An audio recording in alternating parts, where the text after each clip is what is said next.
Hello friends, welcome to my YouTube channel. कैसे हैं आप सब? हमेशा की तरह यूज़फुल टिप्स के साथ आज की वीडियो शुरू कर लेते हैं। चलिए फ्रेंड, मेरी पहली टिप होने वाली है सीजर को लेके। दोस्तों, आप देख ही रहे हैं कि मानसून का टाइम चल रहा है, तो हमारे जो भी इस तरीके के जो लोहे के सामान होते हैं तो उनके ऊपर मॉइस्चर के कारण जंग लग जाता है। आप देख ही सकते हैं मेरी सीजर के ऊपर इस तरीके से जंग लगा हुआ है, जिसके कारण हमारी सीजर काम नहीं करती है। तो आज मैं आपके साथ जो ट्रिक शेयर करने वाली हूँ उसकी मदद से आपको बिल्कुल भी मेहनत नहीं करनी पड़ेगी और बहुत ही आसानी से आप अपने जंग को हटा पाएंगी। और साथ ही साथ एक ये फ़ायदा ये होगा कि एक तो आपकी जो सीज़र है वो क्लीन हो जाएगी और दूसरा इसकी जो शार्पनेस है वो भी तेज़ हो जाएगी।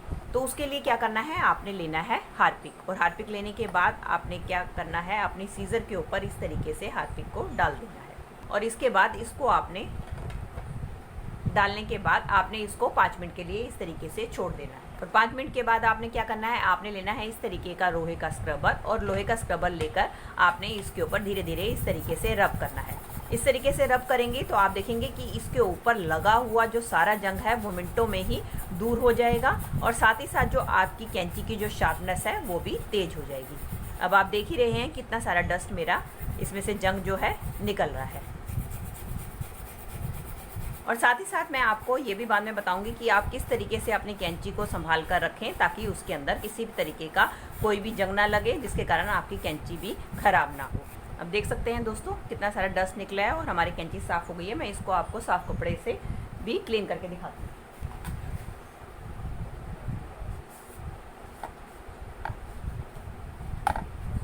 अब आप देख ही सकते हैं पहले मेरी कैंची कैसे थी और अब मेरी कैंची कितनी अच्छी तरीके से चमक चुकी है। इसके अंदर का सारा जो जंग है वो निकल चुका है। दोस्तों, जब भी आपने अपनी कैंची को क्लीन करके रखना है तो उसके बाद आपने काम क्या करना है, आपने लेना है इस तरीके से कोई भी ऑयल, और ऑयल लेने के बाद आपने अपनी कैंची के ऊपर सारी इसके ऊपर ऑयलिंग कर देनी है ताकि नेक्स्ट टाइम इसके ऊपर बिल्कुल भी जंग ना लगे।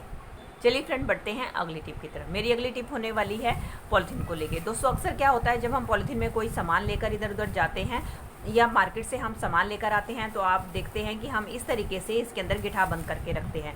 लेकिन कई बार क्या होता है, गिठा इतनी ज़्यादा टाइट हो जाती है जिसको खोलने में हमारा काफ़ी सारा टाइम लग जाता है। कई बार तो हमें पॉलीथीन भी फाड़ कर वेस्ट करना पड़ता है। तो आप जब भी गिठा लगाएं तो आप इस तरीके से गिठा ना लगाएं। तो गिठा लगाने का आपको मैं बहुत ही बढ़िया तरीका बताने वाली हूँ कि आपने क्या करना है। उसके लिए आपने ये 2 हिस्से लेने हैं, एक हिस्से को आपने दूसरे के अंदर डाल देना है। फिर से आपने क्या करना है, इसी हिस्से को आपने इसके अंदर डाल देना है और इसके बाद आप गिठा को बंद करके रखें। इस तरीके से आप गिठा बंद करके रखेंगी तो आपकी चीज़ भी इसके अंदर सेफ रहेगी, गिरेगी नहीं। और दूसरा, जब भी आपको खोलना होगा तो आपकी गिठा भी बहुत ही आसानी से खुल जाएगी। चलिए फ्रेंड, बढ़ते हैं अगली टिप की तरफ। मेरी अगली टिप होने वाली है इस तरीके के यूज्ड पेपर को लेके। दोस्तों, कई बार हमारे बच्चे काम करते हैं तो इस तरीके से उनके पेपर भर जाते हैं, तो हम क्या करते हैं कि इनको भरने के बाद उठाकर कबाड़ में फेंक देते हैं। तो आज इनका बहुत ही बढ़िया रीयूज शेयर करने वाली हूँ। तो आपने क्या करना है, इस तरीके से आपके पास जितने भी भरे हुए पेपर हैं वो आप इकट्ठे कर लें।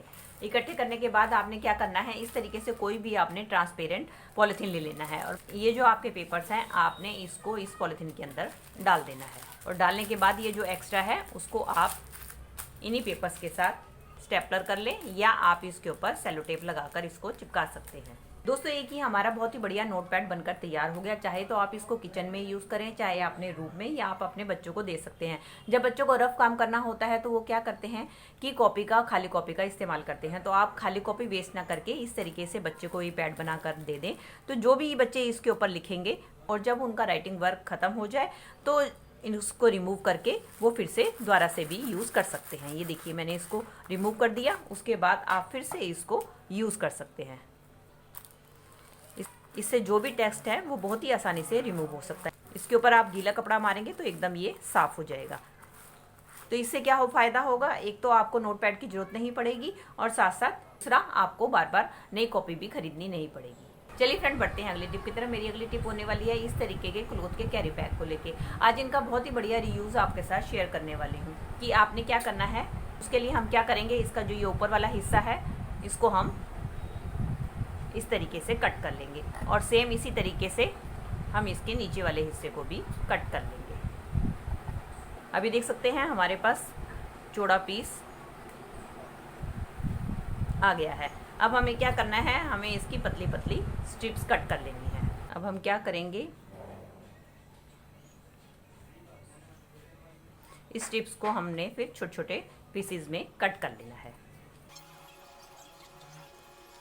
अभी देखिए दोस्तों, मैंने इसको छोटे छोटे पीसेस में कट कर लिया है। अब क्या करें, आप इन सब पीसेस को किसी भी बॉक्स में स्टोर करके रख लें। अब इसका इस्तेमाल हमें कहाँ करना है, कई बार हमें कुछ क्लीनिंग करनी होती है, तो उसके लिए हम जो रेगुलर डस्टर का इस्तेमाल करते हैं उससे क्लीन करें तो हमारा वो डस्टर बहुत ज़्यादा चिपचिपा हो जाता है, जिसको क्लीन करने के लिए हमारा काफ़ी सारा टाइम खराब हो जाता है। तो आप क्या करें, इस तरीके से छोटे छोटे पीसेस कट करके रख लें।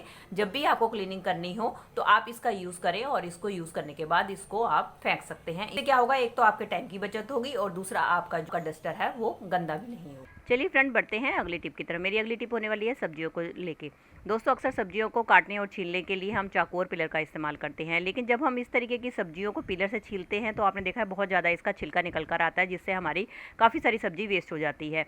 और कई बार क्या होता है, हमारे पास चाकू या पिलर अवेलेबल नहीं होता, तो उस टाइम पर आप क्या करें, आप ले अपने घर पर रखी हुई इस तरीके की टैबलेट्स के पैकेट्स, जो कि हम इसको उठाकर फेंक देते हैं। तो इसकी मदद से अगर आप अपनी सब्जियों को छीलेंगे तो आप देखेंगे कि आपका छिलका भी बहुत कम उतरेगा, और इसकी मदद से आप सब्जियों को भी बहुत ही आसानी से काट पाएंगे। चलिए मैं आपको काट के दिखाती हूँ। देखिए कितनी आसानी से मैं इसकी मदद से सब्जियां आसानी से काट पाएंगे। चलिए फ्रेंड, बढ़ते हैं अगली टिप की तरफ। मेरी अगली टिप होने वाली है न्यूट्री को लेके। दोस्तों, कई बार मार्केट से हम ढेर सारे न्यूट्री खरीद के ले आते हैं, लेकिन अगर हम इनको ढंग से स्टोर ना करके रखें तो इनके अंदर कीड़े पड़ जाते हैं और हमारी सारी न्यूट्री खराब हो जाती है। और आजकल तो वैसे ही बारिश का टाइम चल रहा है, हमारे जो ग्रेन्स हैं वो बहुत जल्दी खराब हो जाते हैं।